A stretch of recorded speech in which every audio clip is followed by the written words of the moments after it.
physicist. Actually, saying it that way makes me feel like I'm introducing myself at an AA meeting. Hello, my name's Dave. It's been 12 days since I last set my lab on fire. Well, as we all know, the secret to recovery is admitting that you have a problem. Fortunately, all of my problems can be solved with calculus, though my wife doesn't seem to agree. Anyway, tonight I want to talk about quantum telescopes. To understand quantum telescopes, we need to combine three different fields of physics: astronomy, quantum mechanics, and metrology. Pay attention, there will be a test later. You can probably tell from my complexion that going out in the sun is not a good idea for me. So astronomy was a pretty natural fit.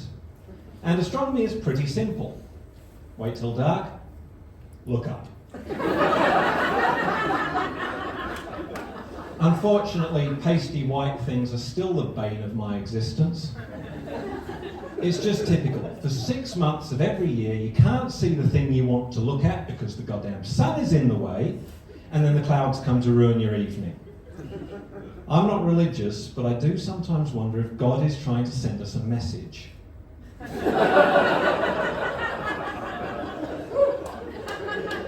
So, what about quantum? You're most likely to have heard the word in a movie, and no, I don't know what quantum of solace means either. Or you'll have seen the word being used to sell overpriced dishwasher detergent. My wife says that because I'm the quantum mechanics expert in the household, this means I have to do the dishes.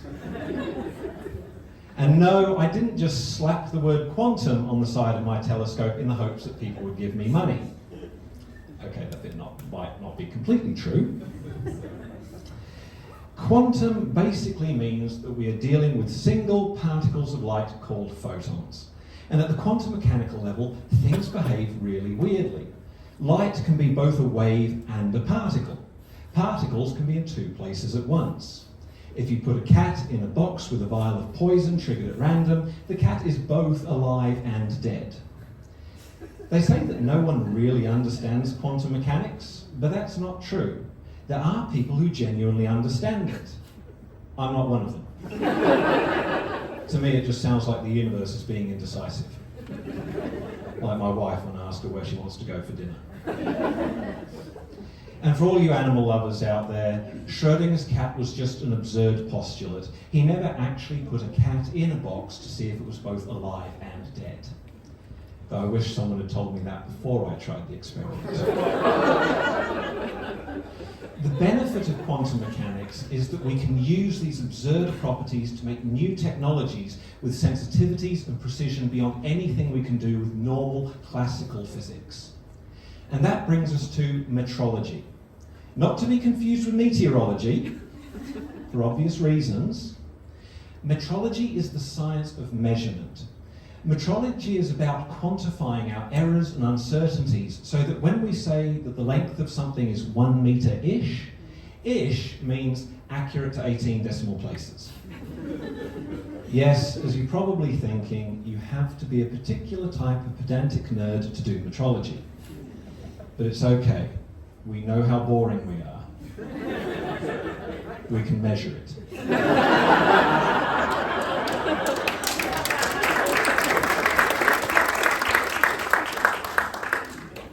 If you stack your dishwasher like a Swiss architect, you might have what it takes to be a metrologist. However, if you stack your dishwasher like a deranged magpie, there's a chance I married you.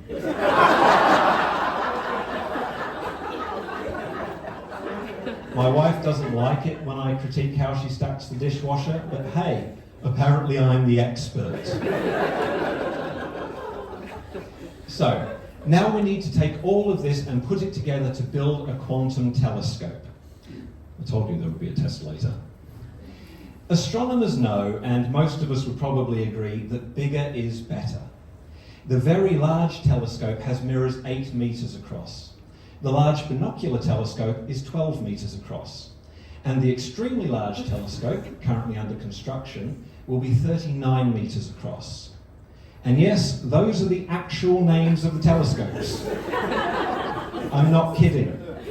That's what you get when people who choose to spend their lives looking at twinkly lights in the sky are allowed to name things. So why do astronomers keep building bigger telescopes with uninspiring names? Stephen Hawking said that for every equation you show, you lose half of your audience. So, Dave, lock the doors.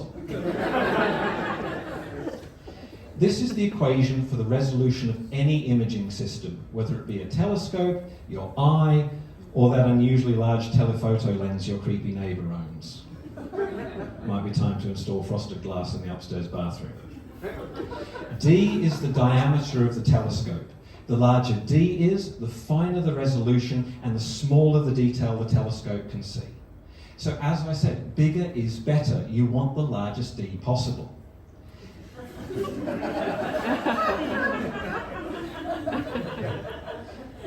Out of the gutter. Come on, out of the gutter. But building bigger telescopes gets really hard. We simply lack the technology to build lenses and mirrors much bigger than we currently do. And this is where quantum mechanics can help. If we take two telescopes and combine the light they receive onto a single detector, then due to the weirdness of quantum mechanics, an arriving photon goes through both telescopes at once and interferes with itself at the detector. This is okay for photons to do, but I advise that you don't interfere with yourself. Not in public, anyway. What this means is that the resolution of the combined telescopes is now defined by the distance between them. The problem is that for this to work, we need to keep the distance between the two telescopes stable to a few billionths of a metre. A mouse farting would throw it out of whack. Fortunately, this only requires 15 decimal places of precision, so it's easy for pedantic metrologists. With this, we can build a telescope 1,000 times bigger than any in existence. With a telescope that powerful, we could get a close-up look at black holes to find out how they work and try and work out why they are the only objects in the universe that can devour a halal snack pack faster than I do. We could get our first glimpse of the surface of a planet outside of our own solar system, though most of the worlds we've found so far are likely to be barren wastelands unsuited to human habitation.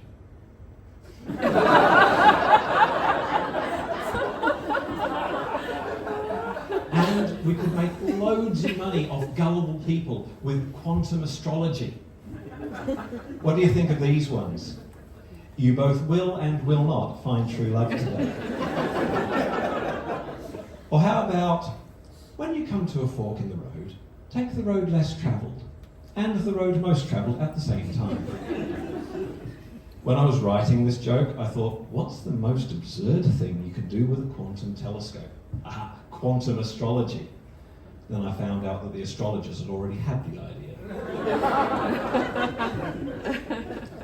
Anyway, thanks to these quantum tricks, hopefully we won't need to build the overwhelmingly large telescope. Again, that's its real name. And hopefully my quantum telescope will help my wife see the funny side of my presentation tonight. But my horoscope is not looking promising. Ladies and gentlemen, you've been an audience. Good night.